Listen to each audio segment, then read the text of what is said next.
क्या हुआ था वो भी आपके साथ शेयर करते हैं। यहाँ पे पहले बोल चुका हूँ लेकिन दोहराने में हर्ज नहीं है। कोई पाकिस्तान की तारीख में कभी हुआ ही नहीं कि 19 अरब डॉलर का करंट अकाउंट का खसारा हो जाए एक साल के अंदर। जिस वक्त मुस्लिम लीग नून की हुकूमत आई थी कुल 2.5 अरब डॉलर का खसारा था और बैलेंस ऑफ पेमेंट क्राइसिस खड़ा हो गया था और IMF में चली गई थी हुकूमत के हालात बहुत ख़राब हैं। 2.5 अरब डॉलर के खसारे के ऊपर IMF प्रोग्राम में हम चले गए थे। या 19 अरब डॉलर का खसारा था आखिरी साल में, और उस साल में भी विद इन द ईयर भी बढ़ रहा था। जो मई जून जुलाई 3 महीने थे उसमें औसत 2 महीने हर महीने 2 बिलियन डॉलर का खसारा हो रहा था, यानी 24 बिलियन डॉलर सालाना की हम पेस पे पहुंच चुके थे। तो वो पिछला साल जो था वो उससे पिछले साल से ज़्यादा था, वो उससे पिछले साल से ज़्यादा था, और with in the last year also भी बढ़ा था। सो इस 8 महीने के अंदर हुआ क्या कि वो जो खसारा पहले से बढ़ रहा था उसको पहले रोकना था, फिर उसको नीचे लेकर आना था। तो मजमूई तौर के ऊपर जो ट्रेड का हमारा तिजारत का खसारा है गुड्स एंड सर्विसेज दोनों मिला के, तो वो 24.2 अरब डॉलर जो है वो 8 माह में पिछले साल था, और इस साल वो कम होके 21.5 अरब डॉलर हो गया। नहीं, ये ट्रेड है। करंट अकाउंट डेफिसिट जो है वो 11.4 अरब डॉलर था इस 8 माह के अंदर पिछले साल, और वो कम होके 8.5 अरब डॉलर हो गया। यानी जो डॉलर की सप्लाई डिमांड का गैप था वो कम हुआ औसतन। ये 8 महीने का मैं आपको बता रहा हूँ, लेकिन जैसे मैंने कहा कि पहले तो वो बढ़ रहा था। तो जब जुलाई आया 2018-19 का, तो 2018 का जब जुलाई आया तो वो उससे पिछले जुलाई से कहीं ज़्यादा था। तो जो खसारा ये साल शुरू हुआ कम, ये अब यहाँ पे कम 8 महीने में कैसे नज़र आ रहा है, क्योंकि अब तेज़ी से वो कम हो रहा है मुकाबले में पिछले साल के जो हमने पॉलिसीज़ अपनाई। उन पॉलिसीज़ के नतीजे के अंदर जो तजारत का खसारा था फरवरी का जो आखिरी महीना है उसमें 2.9 अरब डॉलर की फरवरी 2018 में खसारा था तजारत का, और फरवरी 2019 में 2.3 अरब डॉलर, 2.9 से कम होकर 2.3 पे आ गया। और जो करंट अकाउंट का खसारा था वो फरवरी 2018 में 1.2 अरब डॉलर था, जो कि कम होके 360 मिलियन डॉलर रह गया, यानी 72% उसके अंदर कमी आई। तो वो जो बहुत बड़ा सप्लाई डिमांड का गैप कम हुआ था तो वो कम हो गया, और बहुत खातिर खान उस पर कम हो गया। इसलिए जो पिछले अभी हफ्ते 10 दिन से हो रहा है ना, ये प्योर स्पेकुलेशन हो रही है। ये कुछ मार्केट में खबरें फिर फेक न्यूज़ लगी, स्क्रीनशॉट जाली बना के भेज दिए गए। वो मेरे पास आ गया स्क्रीनशॉट की, असद उमर ने कहा 160 का हो जाएगा डॉलर अभी जून में। मैंने कहा किसी को कहा यार फ़ोन करो एक्सप्रेस न्यूज़ को, ये क्या खबर चला रहे हैं। एक्सप्रेस वालों ने कहा जी उसको देखें तो हमारा तो लोगो राइट पे होता है, ये तो लेफ्ट पे फेक किसी ने लोगो बना के वो सोशल मीडिया पे चलता है। और ये एक खबर नहीं, ये रोज़ाना की बुनियाद पे फेक न्यूज़ आई जा रही है। जो बाकी कसर बची थी वो साबिक वज़ीर ख़जाना इसहाक़ डार साहब जो हैं, उन्होंने आके आसमा शिराजी के प्रोग्राम पे और बहुत सारे प्रोग्राम्स पे आके उन्होंने कह दिया जी कि लिख के दे दिया है IMF को कि कितने के डॉलर की कमिटमेंट होगी। IMF के साथ ये मैं बिल्कुल वाजे कर दूं कि ये उनकी कोई मुतालबा भी नहीं है कि डॉलर कितने पे होना चाहिए। एक्सचेंज रेट मैनेजमेंट कैसे करनी है कैसे नहीं करनी उसके ऊपर बातचीत चल रही है कि डॉलर की कीमत क्या होनी चाहिए, तो मुतालबा ही कोई नहीं है, तो हमें मानना तो दूर की बात है। ठीक है जी। सो वो कर दिया। उनके पास टाइम आजकल ज़्यादा है। डार साहब इधर आके कानून को फेस कर लें। अच्छा नहीं लगता पाकिस्तान के वज़ीर ख़जाना को सब लोग रोज़ एब्सकॉन्डर बोलते हैं। तो ये सारी खबरों की वजह से हुआ था। मैंने आज सुबह भी बोला था, स्टेट बैंक ऑफ पाकिस्तान जो है वो 2 टोक अल्फाज में कह चुका है कि रुपया इक्विलिब्रियम पे है। टेक्निकल टर्म, यानी थोड़ा सा मैं टेक्निकल बता देता हूँ आपको। रियल इफेक्टिव एक्सचेंज रेट एक टेक्निकल टर्म होती है जिससे ये देखा जाता है कि रुपया अपनी सही वैल्यू के ऊपर है या ये अपनी वैल्यू से ज़्यादा या कम है। जनवरी 2018 में 127 का रियर था, यानी टेक्निकल एनालिसिस ये कह रहा था कि रुपया 27% अपनी हकीकी कदर से ज़्यादा है, इसको 27% कम होने की ज़रूरत है अपने इक्विलिब्रियम पे आने पे। आज स्टेट बैंक ये कह रहा है कि वो इक्विलिब्रियम पे है, यानी कोई वजह नहीं है कि अब रुपए की कोई कीमत के अंदर कोई बहुत लंबी चौड़ी कमी हो।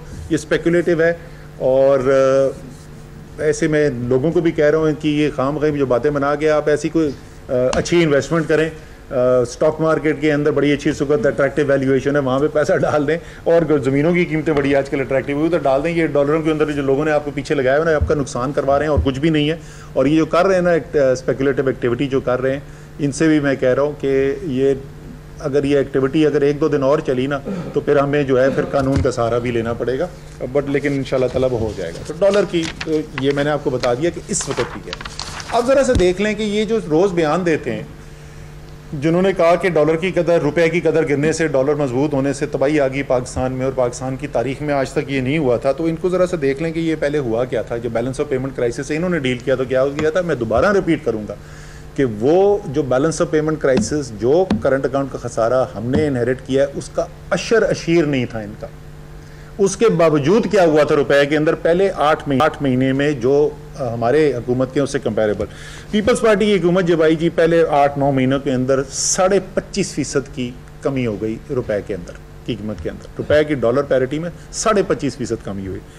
मुस्लिम लीग नून के वक्त में 10.1% कमी हुई और हमारे वक्त में 10.8% कमी हुई। सो इसके बावजूद कि उनको सिर्फ बैलेंस करंट अकाउंट का खसारा $2.5 बिलियन मिला था, वो 10% से ज़्यादा डिवैल्यूएशन हुई थी और हमें $19 बिलियन का खसारा मिला था। हमारी भी वही 10% से थोड़ी सी ज़्यादा हुई है, तकरीबन बराबर हुई है। सो ये जो रोज़ बयानात देते हैं ना, उनसे बोलें कि अपना वक्त जो है ना ज़रा पीछे मुड़ के देख लें। और जहाँ तक मुझे याद पड़ता है, हो सकता है मैं गलत हूँ, जहाँ तक मुझे याद पड़ता है इसहाकडार साहब थे वज़ीर ख़जाना जिसमें पीरियड की बात कर रहा हूँ। फिर आ जाए जी दूसरी, मैं डॉलर पे आखिरी बात बोल दूं। डॉलर 105 का था दिसंबर 2017 में। 2017 दिसंबर से जुलाई 25 2018 तक ना इमरान खान वजीर आजम थे, ना असद उमर वजीर खजाना थे। रुपया 105 से 127 पे पहुंचा था, 22 रुपए की कमी आई थी। उस 7 माह के अरसे के अंदर 22 रुपए की कमी आई थी।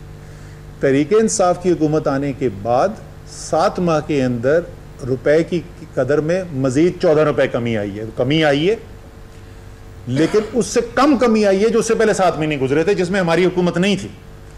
सो डॉलर की कीमत जो है वो डिमांड सप्लाई फंडामेंटल्स के लिहाज से कम कर देना जो है वो मईशत के लिए अच्छा होता है या ये ख़राब चीज़ होती है। इसके लिए मैं आप तमाम दोस्तों से रिक्वेस्ट करूँगा कि एक प्रोग्राम रख लें, उसमें मिफ्ता इस्माइल और इसहाकडार साहब दोनों को बुला लें, उनका मुकालमा करा लें, हम सुने, हम भी मुस्तफ़ीद हो जाएंगे। क्योंकि दोनों की जो पॉलिसियों में ज़मीन और आसमान का फ़र्क था, तो ज़रा आपस में उनकी गुफ्तगू हो जाएगी तो मेरी जहन क्लियर हो जाएगा कि बेहतर कौन सी पॉलिसी होती है।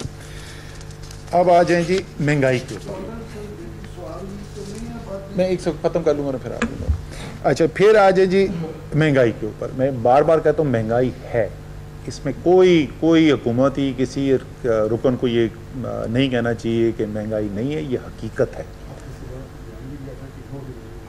मैं बिल्कुल जी, मैं तो बोल रहा हूँ कोई वजह ही नहीं है एब्सोल्युटली। और मैं तो कह रहा हूँ ये जो कर्व के अंदर जो हो रही थी एक्टिविटी, और जैसे मैंने कहा मैंने कुछ मैसेजेस किए थे तो मुझे अभी जो टिकर्स वो बता रहे हैं उसी का असर मुझे लग रहा है, वो इंशाल्लाह ठीक हो जाएगा। फिर महंगाई के ऊपर जी क्यों होता है ये बैलेंस ऑफ पेमेंट क्राइसिस जब पैदा होता है तो उसके बाद जो आपको फैसले करने पड़ते हैं उसमें महंगाई क्यों होती है और हमेशा होती है। और मैं आपको भी बता दूंगा इदाद और शुमार, जैसे मैंने डॉलर के बताया था ये भी आपको बता दूंगा कि जिस वक्त आपके खसारे एक हद तक बढ़ जाते हैं ना, एक ख़तरनाक हद तक, तो उसके बाद आपको फैसले करने पड़ते हैं कि मैंने इस गैप को कम करना है। उसमें जो स्ट्रक्चरल रिफॉर्म, इंतज़ामी ढांचे के अंदर बेहतरी, चोरी के ऊपर काबू, वो सब टाइम लगने वाली चीज़ें होती हैं। लेकिन जब आप बिल्कुल एज के ऊपर होते हैं तो आपको फौरी तौर के ऊपर कोई प्राइस एक्शन भी लेने पड़ते हैं, कोई टैक्सेशन मेजर्स भी लेने पड़ते हैं, और वो क्या उसका असर होता है वो हम बताते हैं। अगर वो ना करें तो वो पैसा भी ना जरदारी साहब की जेब से आना है, ना वो नवाज शरीफ की जेब से आना है, ना वो इमरान खान और असद उमर की जेब से आना है। वो पैसा भी अवाम की जेब से आता है, वो अफरात ज़र की सूरत में आएगा, वो मज़ीद टैक्सों की सूरत में आएगा। आखिर में ये पैसा जो है। नाज़रीन, आपको यहाँ पर बता दो चलें कि वज़ीर ख़जाना असद उमर इस्लामाबाद में एंकर से गुफ्तगू कर रहे थे। उनका कहना था कि अदायगियों में अदम तवाज़ुन से भी महंगाई बढ़ती है। महंगाई एक हकीकत है, इससे इनकार मुमकिन नहीं है। मिफ्ताह इस्माइल और इसहाक डार की हिकमत अमली में ज़मीन आसमान का फ़र्क था।